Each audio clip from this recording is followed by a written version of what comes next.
हमें ज्वाइन किया नाज़िन ऑस्ट्रेलिया की, हमारी यहाँ की फाख्ता जो है वो ऑस्ट्रेलिया परवान कर चुकी है। आप कादिर ख्वाजा साहब हमारे साथ मौजूद हैं, वन एंड ओनली फाख्ता। अस्सलाम वालेकुम। वालेकुम अस्सलाम। कारी साहब कैसे हैं आप? अल्लाह का शुक्र है जी। क्या क्या हो गए देखते देखते कैसा है? देखिए ऑस्ट्रेलिया कैसा है पहले तो ये बताएं। हमारे प्लेयर्स बीमार हो रहे हैं, आप उनका ठीक से ख्याल नहीं रख रहे हैं, सुनने में आ रहा है। देखिए ऑस्ट्रेलिया एक ऐसा सरफेस है, एक ऐसी कंट्री है जहां पर मुख्तलिफ अदवार में देखा गया है कि तमाम प्लेयर्स जो हैं वो इंजरी का शिकार भी होते रहे हैं, क्योंकि यहाँ की जो सरफेस है काफ़ी हार्ड है। जो एशियन सरफेसेज हैं, हाफिज साहब उसको बेहतर जानते हैं कि वो सॉफ्ट सॉइल है।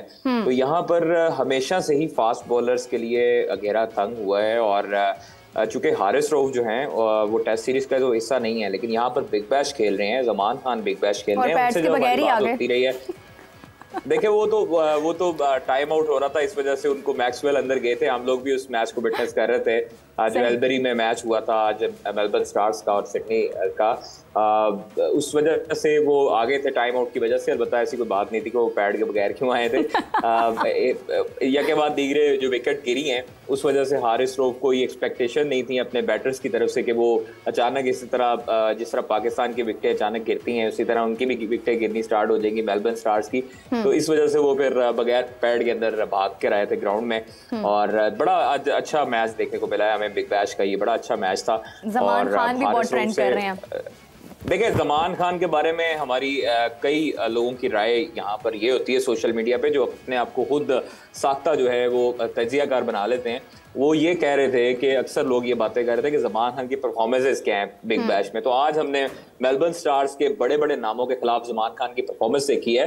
उन्होंने बड़ी उम्दा बॉलिंग की है, उन्होंने फुल लेंथ बॉलिंग की है, और जो उनकी खसूसियत है उसको यूटिलाइज किया है उनके कप्तान ने, और बड़े अच्छे तरीके से उनकी बॉलिंग को यूटिलाइज किया। और उन्होंने भी अपने जो कप्तान है उसकी उम्मीद पर पूरे उतरे हैं, और भरपूर तरीके से उन्होंने आउट भी किया, विकेटें भी ली हैं और रन्स भी नहीं दिए। ये बड़ी अच्छी बात है पाकिस्तान के लिए भी, खुसूसी तौर पर जो अभी न्यूजीलैंड का दौरा होने जा रहा है। जो लाहौर कलंदर्स के तीनों फास्ट बॉलर्स जो लाहौर कलंदर्स की बुनियादें हैं और लाहौर कलंदर्स को फातेह बनाने में अहम किरदार अदा करते हैं, जिसमें जमान खान है, हारिस रऊफ है, शाहीन शाह अफरीदी। ये पाकिस्तान की खुशकिस्मती है कि आपके पास 3 क्रीम बॉलर जो है T20 स्पेशलिस्ट बॉलर्स आपकी एक टीम में हो, और आपकी एक फ्रेंचाइज का हिस्सा भी हो। इनकी बॉन्डिंग ऐसी है कि एक दूसरे को समझते भी हैं, एक दूसरे को गाइड भी करते हैं, और एक दूसरे को साथ लेकर चलते हैं। तो ये पाकिस्तान टीम के लिए बड़ी अच्छी तरीके से बात है कि बिग बैश में हमारे प्लेयर जो हैं वो खेल रहे हैं, बिग बैश का तजुर्बा ले रहे हैं, और आगे जो है न्यूजीलैंड की सीरीज है वो भी सिमिलर कंडीशन ही होती है यहाँ पर। तो इस वजह से जमान खान, हारिस रऊफ और शाहीन अफरीदी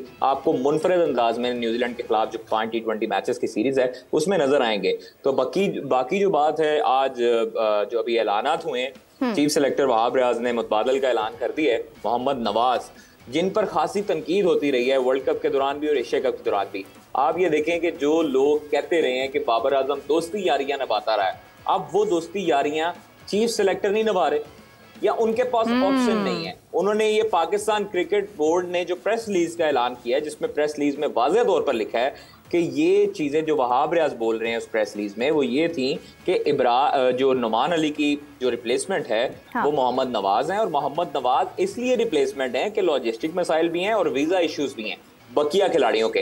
हालांकि जो स्क्वाड होता है उसके साथ मुख्तलिफ जो रिप्लेसमेंट खिलाड़ियों की होती है उनके बाकायदा तौर पर वीजे लगवाए जाते हैं।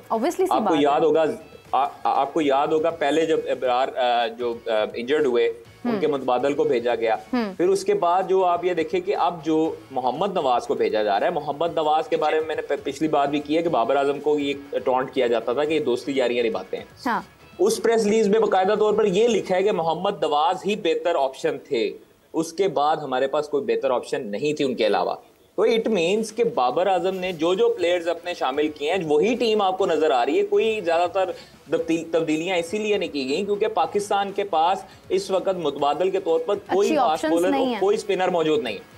आप ये देखें, हारिस रऊफ अगर इंजर्ड होता है, शाहीन इंजर्ड होता है, अगर खुदा न खासा जमान खान इंजर्ड होता है, अगर आपके पास वसीम जूनियर नहीं होता, तो आपके पास बैकअप पे फास्ट बॉलर कौन है?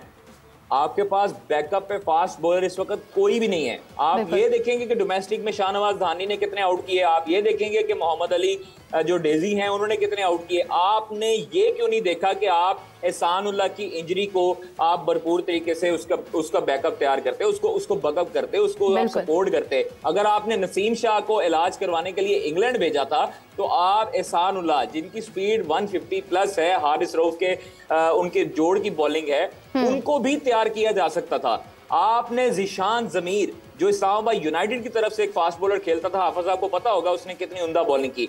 आज तक पाकिस्तान के फास्ट बॉलर्स की तारीफ करते हैं, आपके करंट जो मौजूदा फास्ट बॉलर्स हैं वो भी तारीफ करते हैं कि ज़िशान ज़मीर जैसा बॉलर इन्होंने क्यों जाया किया। ज़िशान ज़मीर के 1.5 साल पाकिस्तान क्रिकेट बोर्ड ने जाया किए, उसको कोई इलाज के लिए मुआवनत नहीं की गई। अब चूंकि आके अब सर पर पड़ी है, अब इनके पास बैकअप प्लान नहीं है, तो अब पाकिस्तान क्रिकेट बोर्ड ज़िशान ज़मीर को भी उसका भी इलाज करवा रहा है। तो अब क्यों आपके पास आपको ये मौका पेश आया कि अब आप 1.5 साल के बाद ज़िशान ज़मीर को तैयार करें और ज़िशान ज़मीर एज ए बैकअप जो फास्ट बॉलर है वो आपके पास मौजूद हो। तो ये स्टोरी आपको पता होनी चाहिए थी कि आप ऑस्ट्रेलिया में अपना स्क्वाड भेज रहे हैं, और ऑस्ट्रेलिया में आपने जब अपना स्क्वाड भेजना है तो उसके मुतबादल खिलाड़ियों की भी लिस्ट आपके पास तैयार होनी चाहिए थी, और आपके पास क्रीम फास्ट बॉलर और क्रीम स्पिनर्स आपके पास रेडी होने चाहिए थे, ताकि आपको किसी की शक्ल देखना ना पड़ती, आपको किसी का ये चीजें सुनने को ना मिलती कि दोस्ती यारी। मतलब आप मोहम्मद नवाज को आपने शामिल किया है तो आपने बाबर आजम के कहने पे शामिल किया है, या आपने किसी मोहम्मद रिजवान के कहने पे शामिल किया है।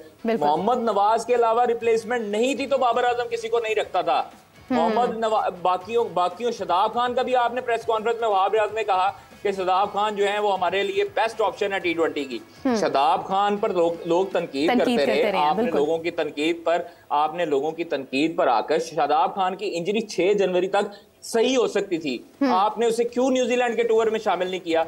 उसकी टखने की इंजरी इतनी सीरियस नहीं थी, बस अना का मसला था, और शादाब खान चूंकि लोग कहते थे और उनके मशीर कहते थे, वो इस वजह से जो है वो शादाब खान को बली का बकरा बनाया गया।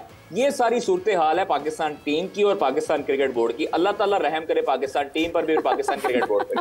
काजी साहब, हम लोग पिछले कई दिनों से यही गुफ्तगू कर रहे हैं, हम फिटनेस की भी बात कर रहे हैं और टीम के अंदर जो भी मामला है उनकी बात कर रहे हैं। अभी आपने भी यही सेम बात की है, आपके वक्त का बहुत मेरी बात सुने, एक मैं बात करना चाहता हूँ।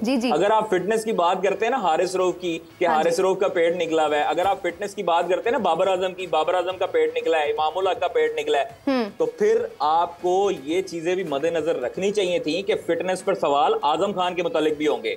फिटनेस के मुतालिक आपका जो क्राइटेरिया है उसको सबसे पहले आप पूरे पाकिस्तान के सामने, आप अपनी पूरी टीम के सामने रखेंगे, ये फिटनेस है। मिसबाउल हक हमें क्यों बुरे लगते थे? मिसबाउल हक इसलिए बुरे लगते थे कि वो तमाम तर जो लोगों के फिटनेस टेस्ट हैं वो लेते थे। आपके फिटनेस टेस्ट, आपके 3 साल से फिटनेस टेस्ट नहीं हुए, आपकी टीम के फिटनेस टेस्ट नहीं हुए, तो आपकी ये टीम का हाल होना था कि आपके यके बाद दीगरे प्लेयर जो हैं वो इंजरी का शिकार हो रहे हैं। खुदा न खास्ता आमिर जमाल है, पीछे शाहीन शाह अफरीदी हैं, आपके पास अब आगे वर्ल्ड कप है आपका यूएसए वेस्ट इंडीज में। आपको अगर न्यूजीलैंड और ऑस्ट्रेलिया में फटीग की वजह से, अगर वर्क लोड की वजह से, बॉडी लोड की वजह से अगर खुदा न खास्ता इन दोनों में से इंजर्ड हो जाता है, तो पीछे आपके पास कौन है जिसको आप रिप्लेस करेंगे इनके साथ? बिल्कुल बिल्कुल बिल्कुल सही कहा आपने।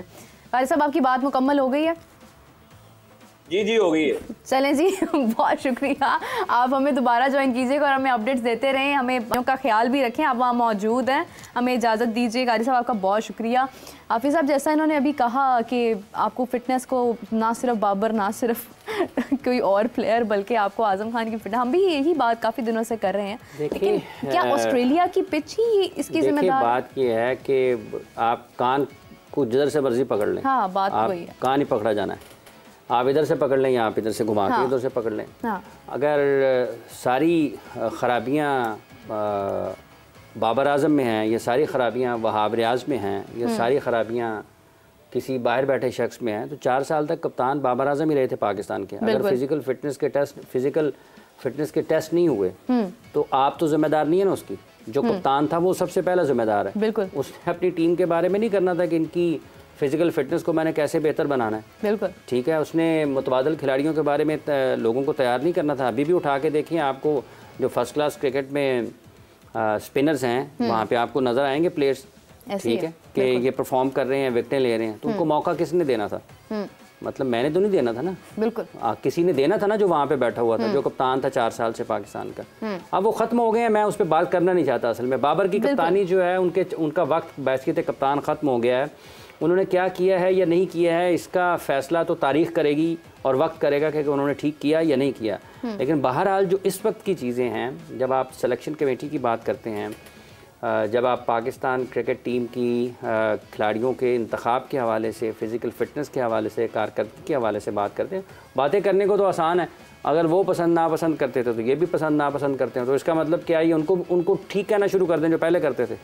इनको कौन से हार पहना रहे हैं लोग? बिल्कुल, इनको भी तो लोग, इनको भी बातें सुन रहे हैं, मिल रही है ना। लोग इनके ऊपर, इनके फैसलों के ऊपर भी तो तनकीद कर रहे हैं ना, अपने अपने अंदाज में बता रहे हैं जहाँ पर गलती हुई है। तो अगर ये गलत कर रहे हैं तो इनसे कौन सी इनको तारीफ मिल रही है? तो इसका ये दलील नहीं है कि बाबर करता था तो ये भी कर रहे हैं, अगर बाबर ने गलत किया है तो ये भी कर रहे हैं, अगर बाबर के फैसलों को अगर हम कुछ ना कहें तो इनको कहना शुरू कर दें। मतलब ये मकसद तो दुरुस्त करने का है ना, इस्लाह की बात है।